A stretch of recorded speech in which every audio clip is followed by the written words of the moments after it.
It's another bloody zombie game!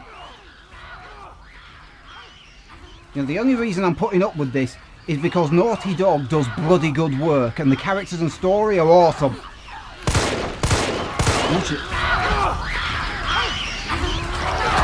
How you doing back there? Getting homesick? A little bit. You? Same. Just having a roof over my head.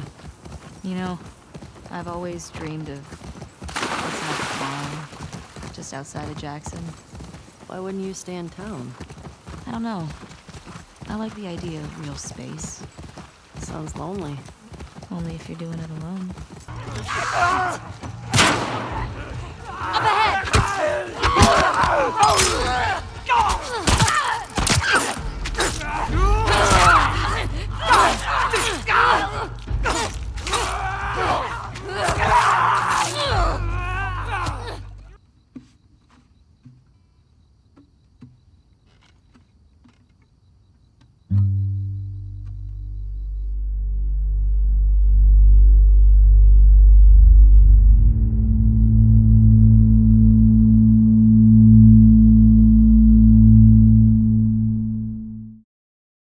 Before I actually get to talking about the game itself, I want to point out the insane number of accessibility options. Mind blown. Colorblind options are more frequent these days. Not every game has them, but in the past, they weren't a thing at all. Here we have... alternate controls include every single button on the pad can be reconfigured and lock-on strength adjusted.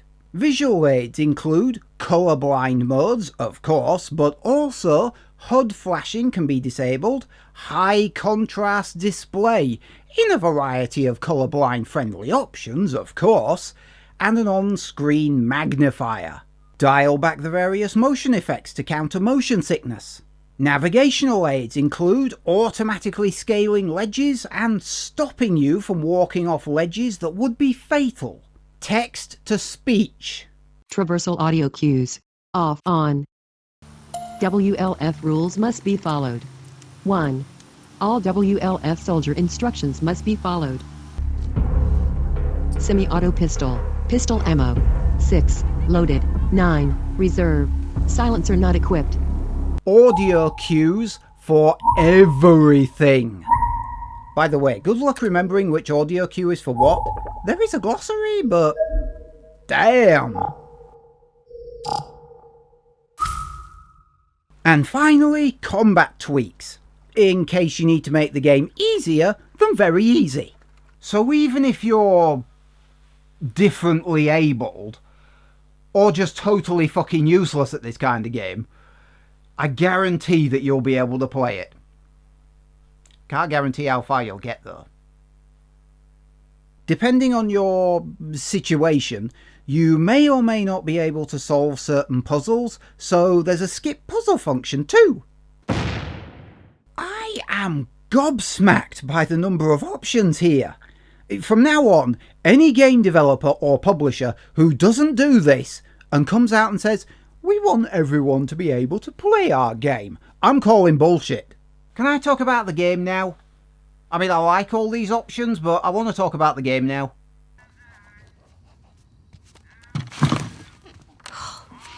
Jesus. Almost gave me a heart attack. I tried knocking, but... Hey. Hey. What's up, Joel? Just checking in. Folks are, talking about how impressed they are with you and how well you're helping out. It's good. Yeah. This game has already had a massive leak, and I don't intend to add to the puddle. But it does piss me off the way other people put titles or thumbnails on their videos that potentially give little things away. Honestly, you shouldn't go anywhere near the internet before playing this, especially YouTube. It is that important. Anyhow, the story picks up a few years after the first game ended. Ellie has grown quite a bit since we saw her last. Joel is looking even more grizzled than before, if that's even possible. Although it might just be down to the enhanced graphics. Anyway, to cut a long story short, Ellie and Joel are... I assure you, I'm not swearing. I just don't want to the fuck out of this game for you. It'd be so easy. So Ellie sets off across the country with Dina in tow to... This is like Endgame all over again. How the shit are you supposed to talk about something without talking about it? Well, I can talk about some stuff. Characters will hold conversations as they go along. Naughty Dog's gotten good at pacing sequences to include these conversations without interruption. And of course they help you connect to the characters by learning more about them and their attitudes. Hey. Hey. I just want to say sorry for running off last night. Oh, it's okay. I totally get it. I felt bad.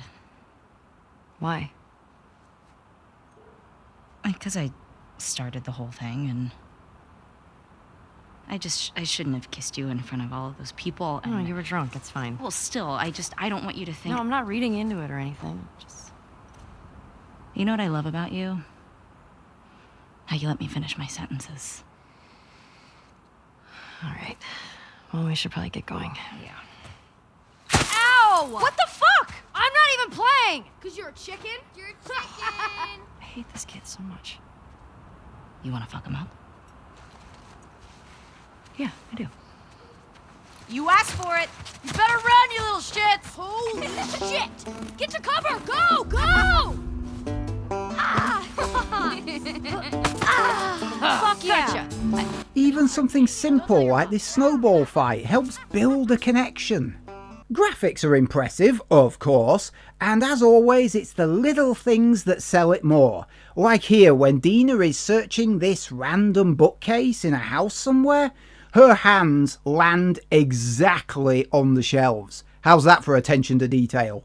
Gone are the days when your character would cut a single channel through the snow shifts out of the way of each foot realistically these days. You'll spend your time doing mainly one of four things: navigating the environment, scavenging supplies, solving puzzles, and combat. Moving around is simple: running, climbing, dropping, crouching, going prone. Wait, what? That's new! What do we got? Oh no! Over there! Ellie, get down. Where's Adrian's patrol? Fuck! Hey, you two! Trespasser's gone! What? You seen anything? No. Cover this roof. I'll check over here. You'll need a lot of supplies to survive, partially because the game doesn't dish out health power-ups very often. It does sometimes, but it's very rare. And partially because you can't carry as much ammunition as you could the last time. Pistol capacity is down from 20 to 16. Shotgun and rifle now have 8 and 9 each. The bow is down to 6, although you can now craft extra arrows. Sometimes searching for supplies can get tedious. You want to search for and find everything, and you should. Searching is the only way after all to unlock the extra skill branches and find new weapons and extra holsters. You just sometimes wish you didn't have to do it so much.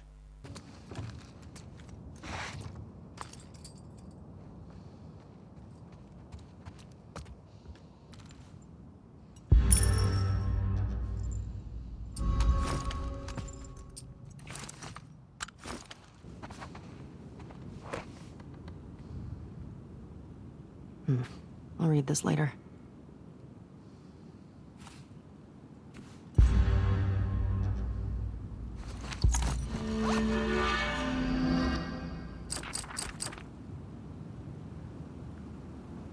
One of the early sections inside Seattle has a bunch of locations to search. And yeah, it's not quite as boring as it sounds, but it can get tiresome.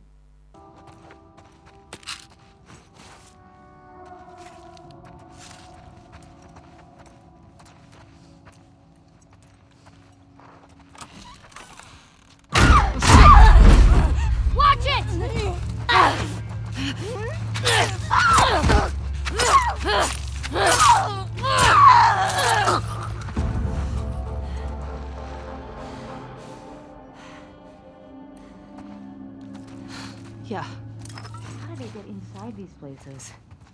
I don't know, but I hate that shit. Puzzle solving usually involves opening a safe or opening another door that's inexplicably locked from the inside.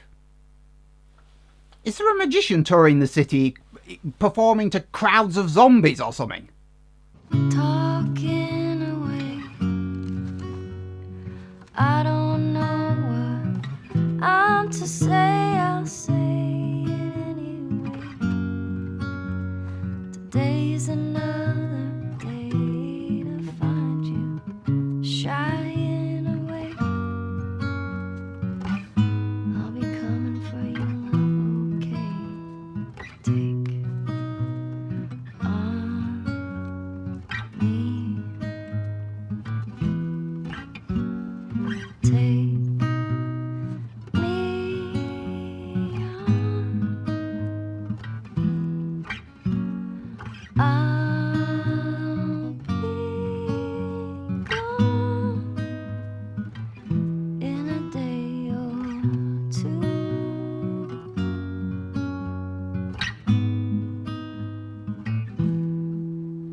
Some puzzles involve cables, and can I just say I love the way Ellie gathers up the power cord when it trails on the floor.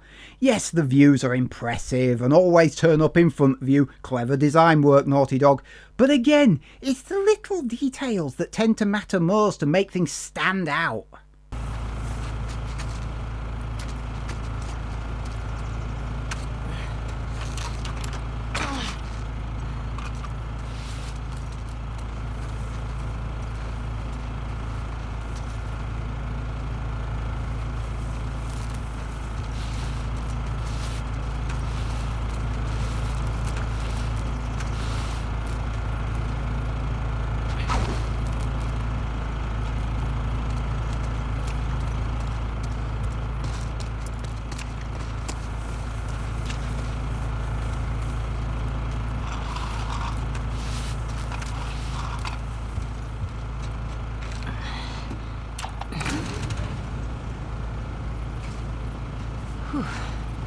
Okay.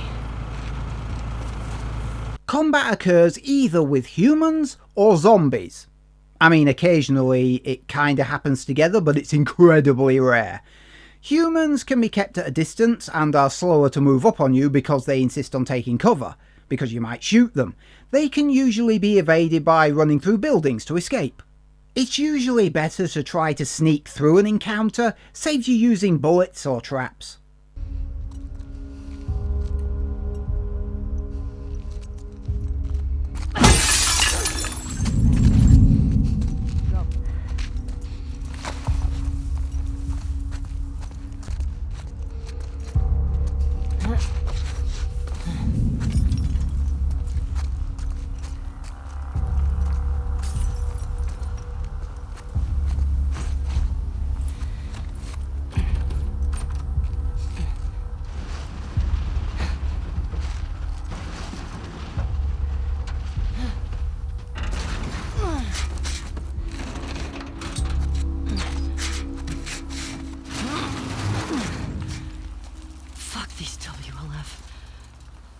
But don't be afraid to get into a fight, or even if a fight happens to break out.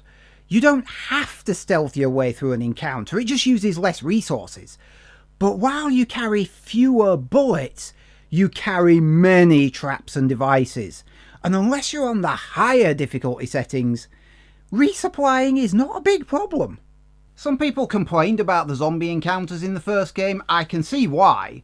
Myself, I was getting incredibly pissed off with it at certain points. One wrong move and you get swarmed. Once you learn the basic rules, it gets a lot easier. Zombies that are standing still can't see you. They can still hear you though, so be careful. But even runners, who still have working eyes by the way, can't see you even if you crouch move right up to in front of them. Even clickers, who are blind and use bat sonar to see, even they're oblivious when they're not moving. Only runners and stalkers, those are the stealthy bastards, can see you. Other zombie types can only use their sonar to sense you, and their sonar will detect you if you are a few feet in front of them, regardless of whether you're standing still or not, or crouching still. Always pass behind them.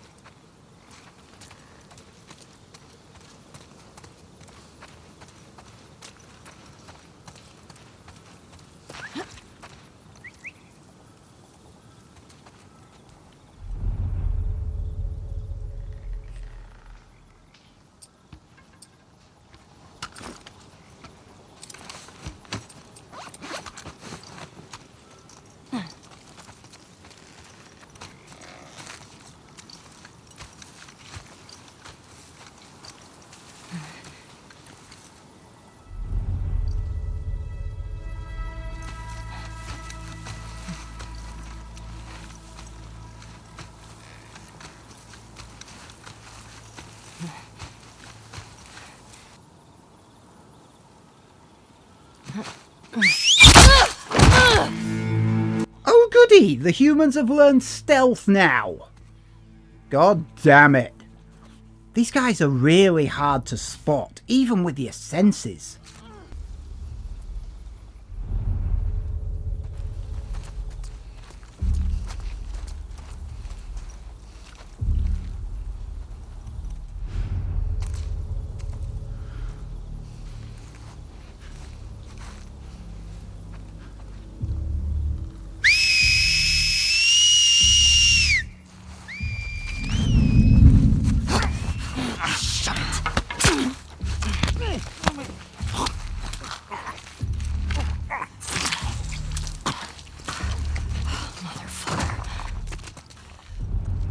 There was one point in the game where I was getting really annoyed.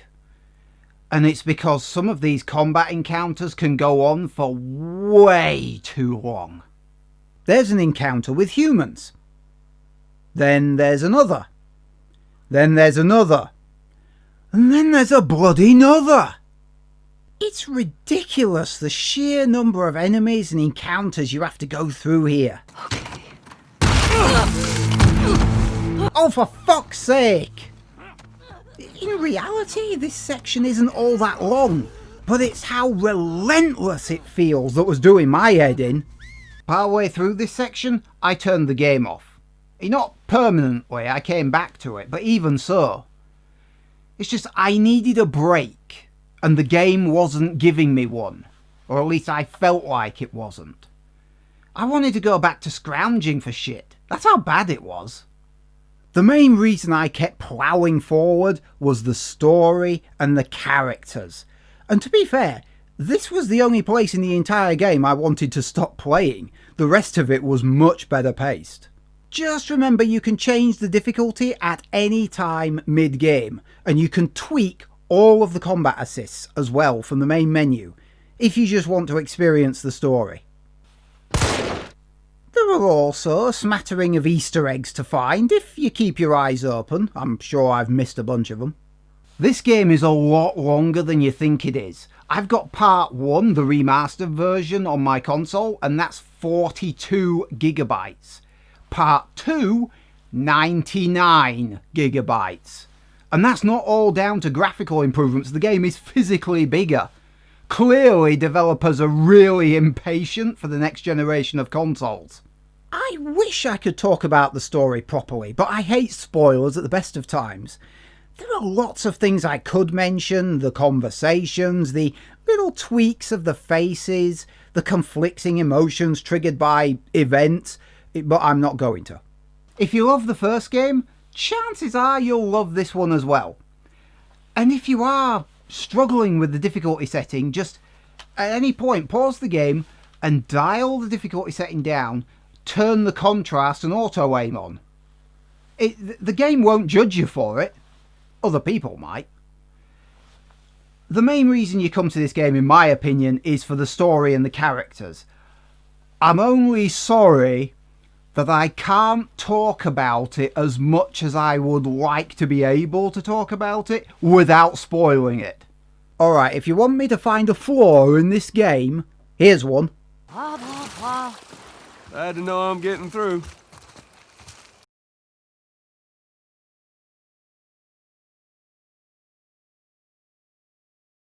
That's it. That's all I could find. 10 out of 10. Masterpiece. Has anybody else noticed that every time I play a zombie survival horror game, I end up giving it a fucking high score? I know why. It's because ages and ages ago, I started playing a free-to-play game called Warframe. And at the time, Nova Prime was on Prime Access. And I thought to myself at the time, this isn't worth any more than a 6 out of 10. But I like it. I know I liked it because 3 or 4 months later, I was still playing it and expanding my arsenal rapidly. Thing is that I think a lot of people get confused. They like a game, therefore it's good. Or they hate a game, therefore it's bad. It's not quite that simple. A game can be good and you can hate it at the same time. And Warframe was the game that taught me that. And a lot of people forget that, I think. Anyway, that's The Last of Us Part 2, 10 out of 10 masterpiece. It's just, I mean, I wish I could talk about it more. I really do, because the good shit is in the story and the characters, and I don't want to spoil any of it because it's good. It's annoying.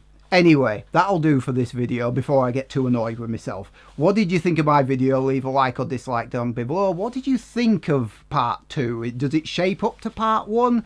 There's little tweaks here and there. What did you think of those? Do they make it better, worse? Are you more annoyed at having less ammo? Leave a comment down below. And for those of you who can't get enough of my dulcet tones, you can always subscribe. Or if you think my voice is utterly irritating and grating, you can always inflict me on someone else by sharing. See you next time.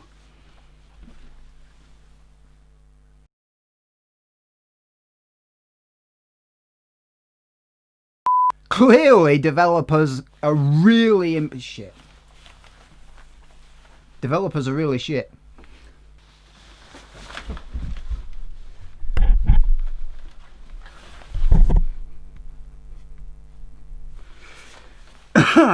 Look. I was going to say that was close because I almost knocked the microphone stand over and then I dropped my gun. That went well. That went very well. At least I didn't drop... I only dropped something that was like in the tens of quid. At least I didn't drop something that was in the hundreds. That would have been a problem.